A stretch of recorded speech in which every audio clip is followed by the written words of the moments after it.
La División de Ciencias y Artes para el Diseño de la UAM Azcapotzalco presenta Posgrados en Diseño, el podcast.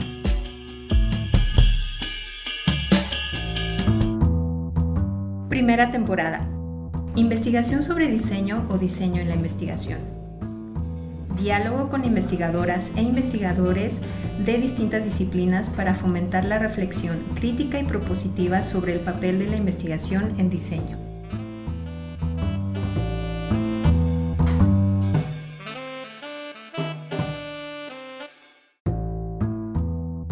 En este primer episodio tenemos la oportunidad de conversar con Aleida Azamar. Aleida es doctora en Economía Internacional y Desarrollo por la Universidad Complutense de Madrid, profesora investigadora de la UAM Xochimilco, donde coordina la maestría en Sociedades Sustentables. Tiene el reconocimiento del Sistema Nacional de Investigadoras e Investigadores de CONACYT Nivel 2. Sus líneas de investigación son economía política, economía ecológica, extractivismo, minería, energía, ecofeminismo, movimientos y conflictos socioambientales.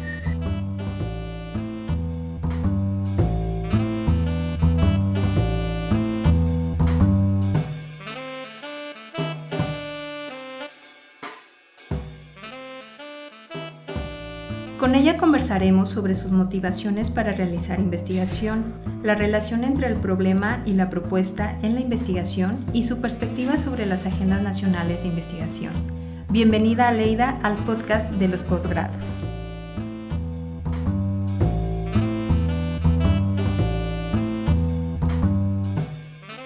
Cuéntanos, ¿qué motivaciones hay detrás de tus líneas de investigación? Quiero contarte que justo cuando yo decidí estudiar el tema, uno de los temas que más he estudiado es la extracción de recursos naturales, el perjuicio social, ambiental, cultural por esa extracción, pues algo que me llevó a decidir estudiar este tema fue recordar mi infancia. Y por eso me gusta platicarlo, me parece algo muy bonito y creo que tenemos que tener motivaciones de ese estilo. ¿Por qué recordar mi infancia? Bueno, con mi papá y mi mamá tuve la oportunidad, mis hermanos y yo tuvimos la oportunidad de viajar por distintas zonas del país. Y algunas de las zonas que más visitábamos por el trabajo de mi papá era la zona del Bajío. La zona del Bajío es una zona muy importante en cuestión minera, en extracción minera. Viajábamos a Zacatecas, a Guanajuato, a San Luis Potosí, a todas estas zonas y, curiosamente, aún no lo sé por qué, ¿no? En algún momento, con estas visitas con mis padres, llegamos a visitar una mina turística, que es la mina del Edén, y algunas otras minas también en Guanajuato. Pero lo interesante era que al salir de ahí, mi papá nos contaba el contexto social, principalmente de los trabajadores. Cómo trabajaban o en qué condiciones trabajaban en algún momento, obviamente en la época de la colonia o antes, cómo estaban esas personas laborando, qué tenían que hacer, cómo tenían que bajar muchos metros, ¿no? Cómo extraían las labores tan pesadas, esas condiciones laborales, también el sufrimiento laboral, las condiciones de explotación, la ganancia que se quedaban las empresas. Y de regreso, algo muy bonito que pasaba en la carretera, cuando regresábamos, nosotros vivíamos en Morelos, regresando de Zacatecas, San Luis Potosí o Guanajuato hacia Morelos, mi papá ponía música Quilapayún, Intilimani, música chilena, en aquel entonces música de protesta, que muchas de ellas también hacen referencia a los mineros. Entonces, en mi cabeza quedó esa parte que yo les agradezco mucho de conciencia social, de conciencia en aquel entonces probablemente no ambiental, pero también cultural. Entonces, ese fue uno de los principales motivos que me llevó a investigar, ¿no? Lo que tenía que ver con los perjuicios de la extracción de recursos naturales. Entonces, bueno, eso como origen, ¿no? ¿Por qué justo quise realizar el tema? Yo creo que los motivos pueden ser muchos para cualquier investigador, pero algo, como tú bien lo dices, para permanecer en el tiempo investigando, que además tienes muchos momentos distintos, algunos muy buenos, que son muy gratificantes, ¿no? Porque tú ves que tu investigación sale a flote, que vas adelante, que además son cosas que al público también de alguna forma le interesan, pero hay otros momentos que no son así. Entonces, yo considero que, como tú bien decías, tiene que haber perseverancia, tiene que haber disciplina, te tiene que gustar, por eso justo me remití a la infancia. Tiene que ser algo que vincules con tu vida y un tema que te guste, porque van a ser temas o líneas de investigación para toda tu vida. Muchas veces también vemos que hay investigadores que van cambiando de un tema a otro, y está bien, tienen que encontrar realmente el tema que les motiva. Entonces yo creo que tiene que ser un tema que te apasione, prácticamente es como una pareja, tienes que estar enamorado de tu tema de investigación, así que de verdad, que lo veas, que escuches temas que se conecten con eso y que tú logres también hacer como esas conexiones, esas interpretaciones, porque si no tienes ese gusto por el tema, lo vas a abandonar. Vas a cambiar. Entonces sí creo que es importante perseverancia, disciplina, dedicación. Hay que dedicarle mucho tiempo, tú también bien lo decías. Hay que leer mucho, hay que intentar estar actualizado porque los temas van cambiando, van innovando todo el tiempo. Lo que está sucediendo con las industrias, con los servicios, con el diseño, lo que sucede en cualquier sector, pues también tenemos cada vez, afortunadamente, ¿no? Tenemos la facilidad de tener más comunicación, de tener más información, pero también uno tiene que saber para poder responder a ella. Entonces te requiere ese tiempo, ese espacio, te requiere un espacio, por supuesto, ¿no? Es temporal y es espacial, porque un espacio pues requieres un lugar en donde puedas trabajar adecuadamente, donde puedas abstraerte un poco, concentrarte y retirarte. Y creo yo que algo que también deben de contemplar estudiantes y académicos, que a lo mejor a veces no lo pensamos al hacer una investigación, necesitas recursos también económicos, porque si salimos a campo, ¿no? Requieres tiempo para salir a campo, requieres ese recurso también, ¿no? Que afortunadamente la universidad nos da algún apoyo, hay otras instancias donde también lo puedes buscar, pero requieres eso, y requieres también, creo yo, entender la realidad y escuchar. Es muy importante que escuchemos. Cuando escuchamos a la gente de distintas poblaciones, aquí mismo, en las zonas urbanas, cuando escuchamos a nuestros compañeros, surge lo que tú decías, esa retroalimentación. Yo puedo pensar una idea o un concepto de alguna forma, y al escuchar a los demás, me hace repensarlo, me hace reflexionarlo, y eso incentiva a que yo siga la investigación. Me gusta mucho escuchar a los demás, ¿no? Esta parte del debate. Entonces creo que son varios elementos que se requieren, ¿no? Esa escucha activa también, el poner atención, y hasta un poco creo yo de antropología, también el comportamiento humano, porque trabajamos con seres humanos, ¿no? Trabajamos justo con seres humanos y es muy importante que no lo olvidemos. Y bueno, algo que también siempre me gusta mucho comentarlo, respetar también las creencias y las costumbres de otras personas cuando salgo a territorio o cuando estoy en algún evento también, en alguna charla, porque pueden opinar muy diferente a mí. Pero si los escucho, puede ser que también me surja alguna otra idea distinta o puede ser que me lleven a esa reflexión. Entonces, bueno, considero que esos son elementos, ¿no? Por supuesto que también para estar en la investigación, algo que se ha necesitado, por lo menos yo he necesitado y he tenido, es el apoyo de mi familia, que es, no tiene medición, ¿no?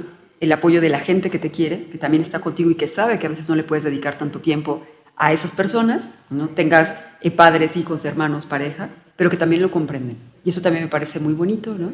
E igual también creo que tenemos el apoyo de la universidad, porque justo también publica nuestras investigaciones o nos dan a veces ese apoyo para que nosotros podamos seguir o para que podamos estar aquí o en alguna charla. Entonces, son varios elementos. En mi caso, esto es lo que lo motiva y lo motiva mucho lo social, lo motiva mucho lo ambiental, esa preocupación por qué vamos a hacer mañana, ¿no? Si no cuidamos este ambiente, pero esa preocupación también por las personas.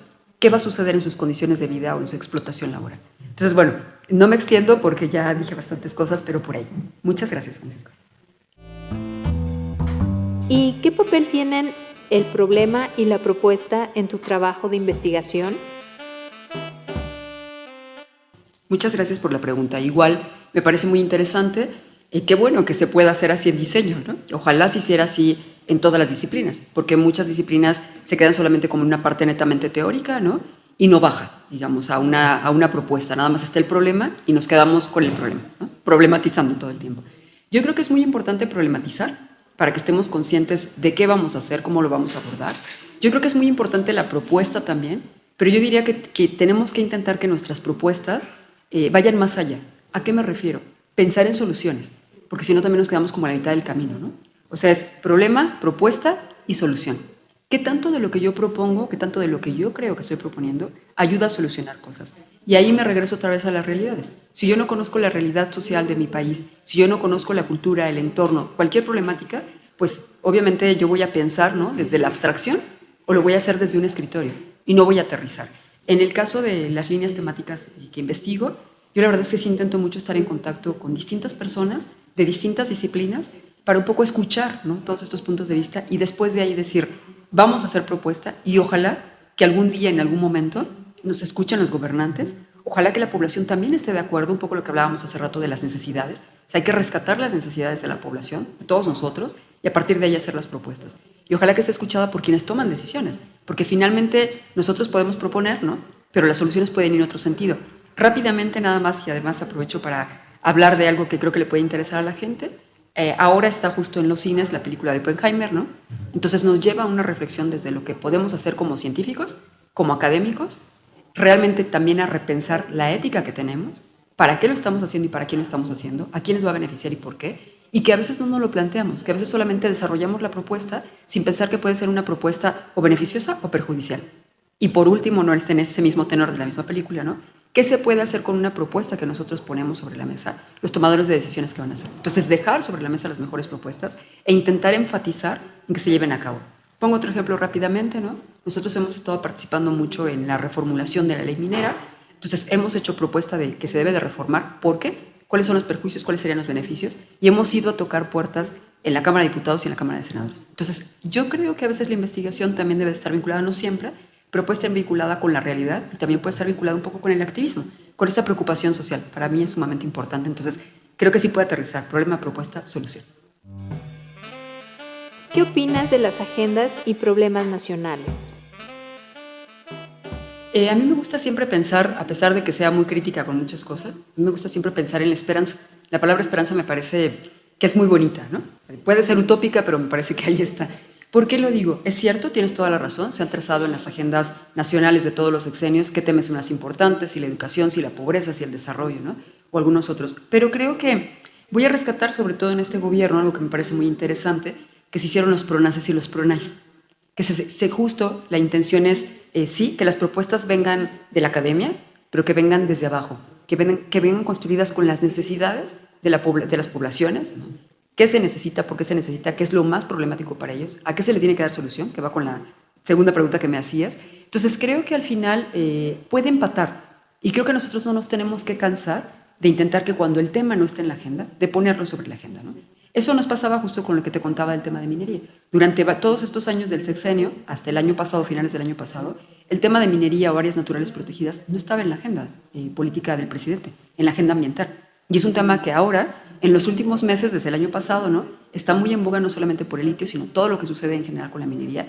Y han salido un montón de reportes y reportajes y de datos de qué está sucediendo en distintas zonas, a nivel violencia, a nivel social, a nivel económico, si hay impactos positivos o no. Hay respuesta por parte de las empresas, hay respuesta por parte de la población y hay respuesta por parte del gobierno. Entonces todos los actores están respondiendo. El tema no estaba en la agenda. Entonces creo que así nosotros tenemos la responsabilidad, ¿no?, como académicos y como personas, como sociedad civil, de poner temas en la agenda. Y así han surgido, me parece que bastantes, ¿no? Hablábamos ahora de los planes de ordenamiento ecológico, que probablemente estaba en la agenda, pero se le ha dado mayor impulso, ¿no? Y así creo que hay muchos más. La prohibición o no del fracking, por ejemplo. Digo, tomo temas de medio ambiente, porque son los temas que estudio, pero creo que todo esto, la transición energética, entonces son temas que se han ido poniendo sobre la agenda. Quizá no siempre empatan, no siempre van en el mismo camino, pero nuestro trabajo es ese, que los estudiantes propongan temas que ayuden a soluciones y que nosotros también nos pongamos ahí sobre la misma agenda, que logremos que se inserte. Entonces me parece muy rico que se esté llevando a cabo, que se esté haciendo. Y bueno, sigamos avanzando por otros temas que también nos preocupan. La División de Ciencias y Artes para el Diseño de la UAM Azcapotzalco presentó Posgrados en Diseño. el podcast.